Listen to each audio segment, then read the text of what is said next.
Have you ever worked with all your strength and still felt like nothing was moving? You wake up before the sun, you give your best hours, and yet the results refuse to arrive.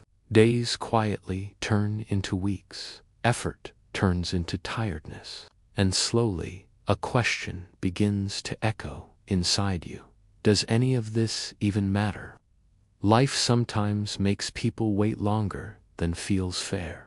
You see others moving ahead, celebrating small wins, while you remain in the same place, doing the same work, hoping today will finally be different.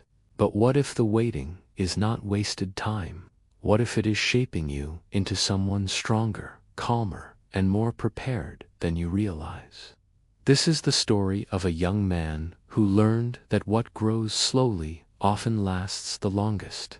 His name was Elian, and his lesson began with the one thing most people try to escape: patience. Elian lived in a quiet riverside village known for its pottery. Almost every home near the water had a wheel and a kiln.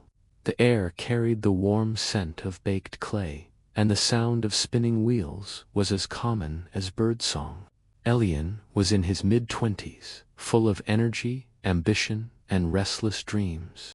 His father had once been the most respected potter in the village, known for simple pieces that never cracked and lasted for generations. From a young age, Elian had learned to shape clay with his hands, to feel its weight, its moisture, and its resistance. But Elian wanted more than respect. He wanted recognition. He dreamed of selling hundreds of pots in distant towns, of seeing his name spoken beyond the riverbanks. So he worked faster than anyone else. He spun the wheel hard, pressed the clay quickly, and rushed from one pot to the next. The faster he worked, the more proud he felt. Speed, he believed, was strength. Yet problems followed him. The clay cracked, handles snapped under light pressure, colors faded unevenly after firing. Still, Elian refused to slow down. One morning, as he stacked fresh pots near the kiln, he muttered, "I cannot wait days for them to dry. If I do, I will miss every market." His father watched quietly before speaking. "Clay listens only to time, my son.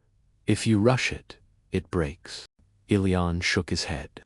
Maybe that was true before, but people want things fast now. The old man smiled gently. "Time has not changed. We have." Elian did not answer. He turned back to his wheel, pressing harder, spinning faster. He wanted to prove that patience was outdated, that effort and speed were enough. By the end of the day, several of his new pots had cracked in the fire. He stared at the broken pieces, anger and shame burning inside him. His father did not scold him. He simply said, "Every craft has a rhythm. You can fight it, or you can learn it." Elian swept the broken shards aside and started again, but something inside him felt unsettled. A few days later, the town crier announced the upcoming harvest festival, the largest event of the year. Craftsmen from nearby villages would gather, and the winner of the competition would earn a place in the grand trade market. Elian's eyes lit up. This was his moment.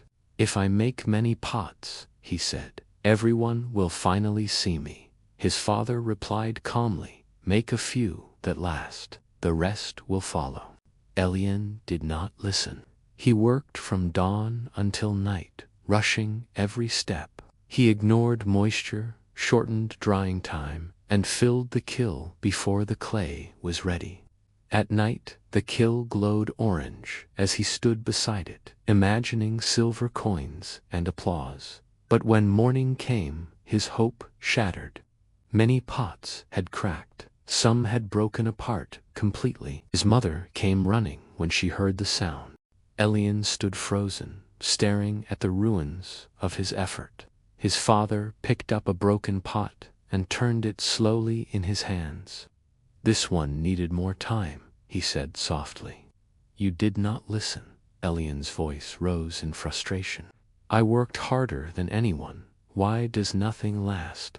Because strength does not come from speed, his father answered. It comes from patience.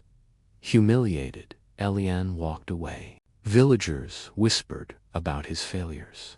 He avoided the market, avoiding their eyes. A week later, he saw his father in the square with a small stand. On the table were only a few pots, plain and smooth. People stopped to admire them. One woman asked, "How long does it take to make something like this?" The old man smiled. "As long as it needs." Elian watched from a distance. For the first time, he did not feel jealousy. He felt empty. He realized his father worked not for reward, but for love of the craft. That night, Elian returned to the workshop.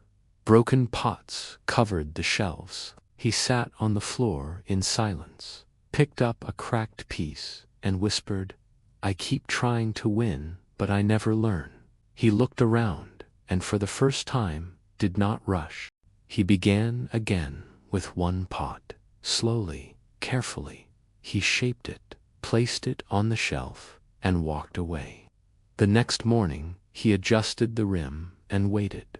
Day after day, he repeated the process. Knead, shape, dry, wait, bake. Children laughed as they passed. Only one pot, they teased. Elian smiled. It will stay whole. His hands moved slower now, steadier. By the end of the month, he had only a few pots, but they were his best work. Smooth, balanced, strong. When he tapped one, it rang clearly. His father nodded. "Now the clay listens to you." "No," Elian replied softly. "I finally learned to listen to it." Weeks passed. The harvest festival returned. Elian took only what was ready. At the square, people touched his pots and noticed the difference.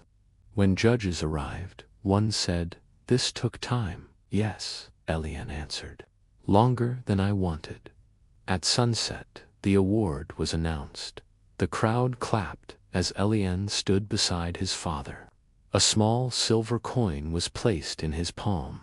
It was not the prize that moved him, but the meaning behind it. That night, walking home under lantern light, Elian said, "I thought patience was doing nothing.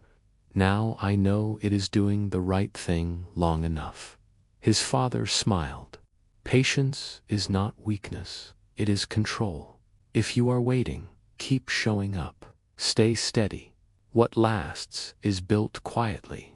If this story touched you, like, share, and subscribe.